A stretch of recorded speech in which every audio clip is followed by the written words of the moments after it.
नमस्कार, स्वागत है आपका मूवी फिल्टर पर। आज रिव्यू करेंगे अल्ट बालाजी की रिलीज हुई वेब सीरीज कार्टेल की। तो बिना किसी देरी के चलिए शुरू करते हैं।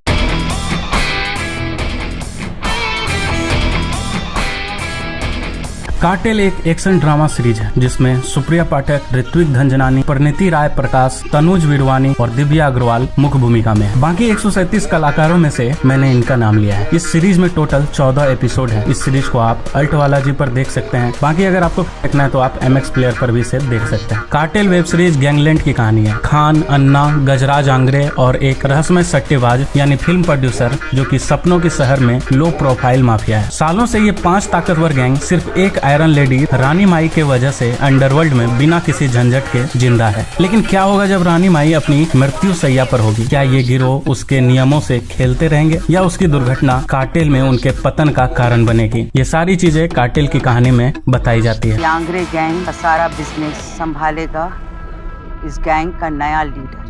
जैसा कि कार्टेल वेब सीरीज से ऑडियंस की उम्मीद थी कि इस सीरीज में मर्डर, वायलेंस, सेक्स और अपराध भरा हुआ होगा जैसा कि मिर्जापुर में था। क्या वैसे ही इस सीरीज में हमें दिखाया जाएगा? हमने लगभग पहले एपिसोड से ही हर कैरेक्टर्स के बारे में जानना शुरू किया और इसके 14 एपिसोड लंबी है और वो हर कैरेक्टर्स 14वें एपिसोड तक इम्पोर्टेंट रोल प्ले करते नजर आए हैं। कार्टेल में पहली बात जो मैंने नोटिस की, इसमें हर कैरेक्टर एक दूसरे से खराब लैंग्वेज में बात करते हैं जो आप ऑडियंस को मजा दे सकता है। अपने को बदला लेना है अभी क्या बीच, वरना साला पब्लिक सोचेगा कि अपनी गांड पड़ गया। और दूसरी चीज जो मुझे अच्छी नहीं लगी वो ये थी कि इस सीरीज में हर गैंग के बारे में मतलब डिटेल में न्यूज पैनल से पता चलता है। एनीवे, कहानी तब शुरू होती है जब एंग्रेस की मुखिया रानी माई को गोली मार दी जाती है। बेशक उसके 3 बेटे गुस्से से उबल रहे होते हैं और ये पता लगाते हैं कि उसको गोली किसने मारी और पूरी सीरीज में यही चल रहा होता है। अब सुनो, मुझे भी आप सभी की तरह अच्छी गैंग वाली सीरीज देखना पसंद है। वो आमतौर पर मजेदार और रोमांचकारी होते हैं जिसमें बहुत सारी फन, थ्रिलर, खून खराबा और ट्विस्ट एंड टर्न्स होते हैं। कार्टेल सीरीज भी उसी कैटेगरीज में आती है। इस सीरीज में भी आपको वो हर चीज देखने को मिलेगा जो हर गैंग वार मूवी में होता है, मतलब कि लाइक मिर्जापुर कह सकते हैं। इस सीरीज में मिर्जापुर से लाइटर मोमेंट ही आपको मिलेगा जो हो सकता है कि आपके मजा को किरकिरा कर दे। बस आपसे रिक्वेस्ट है कि आप ये मत सोचना कि ये मिर्जापुर जैसी 100% वाली वेब सीरीज होगी, वरना आपको निराशा हाथ लग सकती है। इस सीरीज में अभय और मधु सबसे मजेदार भाई है जबकि मेजर भाव अधिक सीरियस है। सही मायने में वो दोनों भाइयों का वो दिमाग होता है। जैसे ही कार्टेल वेब सीरीज धीरे धीरे आगे बढ़ती है, हम लोग धीरे धीरे कुछ टाइम के लिए सीरियस होते जाते हैं। ये चीजें थोड़ी थोड़ी खटकती है क्योंकि थ्रिलर और गैंग वार सीरीज में सीरियसनेस की होनी जरूरी होती है। इस सीरीज में सीरियसनेस से ज्यादा कॉमेडी पंचेज हैं जो आपके मजा को किरकिरा कर सकता है। और तो और यदि इस सीरीज का लक्ष्य फैमिली यूनिटी को दिखाना था तो इस सीरीज के मेकर्स ने इस चीज को परफेक्टली दिखाया है। तीनों भाइयों या फिर बोले तो तीनों परिवार के बीच जो रिलेशनशिप दिखाया गया है वो देखने में अच्छा भी लगता है। तीनों भाइयों के बीच जो भी ड्रामा क्रिएट किया गया है वो मजेदार है। लेकिन क्या कार्टेल के मेकर्स ने हमें ये दिखाने के लिए बालाजी में साइन अप करवाया था?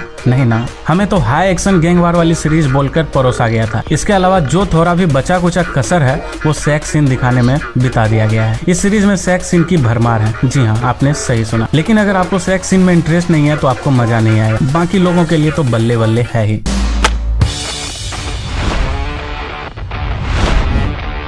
कार्टेल सीरीज हमें गैंग वार, वायलेंस, मर्डर बोलकर परोसा गया था, लेकिन इस सीरीज में क्या वो सब चीजें हमें मजेदार ढंग से दिखाया गया है? क्या इस सीरीज का एंडिंग बढ़िया है? चलिए बिना स्पॉइलर दिए बस आपको इतना कहूंगा कि इस सीरीज का एंडिंग थोड़ा लंबा है और इस सीरीज का रन टाइम को कम किया जाता तो और ज्यादा मजा आता। हालांकि मुझे इस सीरीज से कुछ प्रॉब्लम है जो मैं आपके साथ डिस्कस करना चाहता हूँ। इस सीरीज में असुनाथ भट्ट का कैरेक्टर गे है। वो एक लड़के का रेप करता है तो बैकग्राउंड में फनी या फिर कहें कॉमेडी म्यूजिक बैकग्राउंड में बजता है। यही नहीं, जब वो लड़का अपनी आप बीती किसी को बता रहा होता है तब भी बैकग्राउंड में कॉमेडी म्यूजिक बजता है। तो मेरा सवाल ये है कि क्या पुरुषों के साथ छेड़खानी, बलात्कार होना कॉमेडी है? क्या लड़कों का बलात्कार होना सीरियस मुद्दा नहीं है? इसके अलावा इस सीरीज में महिलाओं को पॉजिटिव वे में नहीं दिखाया गया। उनके साथ दुर्व्यवहार किया जाता है और साजिश को आगे बढ़ाने के लिए महिलाओं का इस्तेमाल किया जाता है। क्या ये सारी चीजें सही है? ये सवाल मैं आप पर छोड़ता हूँ। इस सीरीज का एक्टिंग जबरदस्त है। तीनों भाई फैमिली मेंबर्स में रहते हैं और ये भूल जाते हैं कि वो लोग गैंग मेंबर हैं। ओवरऑल कार्टेल एक मजेदार सीरीज है। इसके मजेदार पारिवारिक सीन के साथ आपको मनोरंजन करती है। इस सीरीज को और थ्रिलर बनाया जा सकता था। मैंने ये सीरीज इसकी स्टोरी के लिए देखने गया। इवन ट्रेलर में हमें कुछ मिर्जापुर वाले एक्टर्स भी देखने को मिले थे, तो सोचा कि देखा जाए, लेकिन अल्ट वाला जी ने अपना प्रकोप तो डाल ही दिया। लेकिन फिर भी एक बार आप इसे देख सकते हैं। हो सकता है कि आपको इसे देखने के बाद मजा आ जाए। अगर आप मूवी फिल्टर पर नए हैं तो प्लीज मूवी फिल्टर को सब्सक्राइब करें और हमें सपोर्ट करें।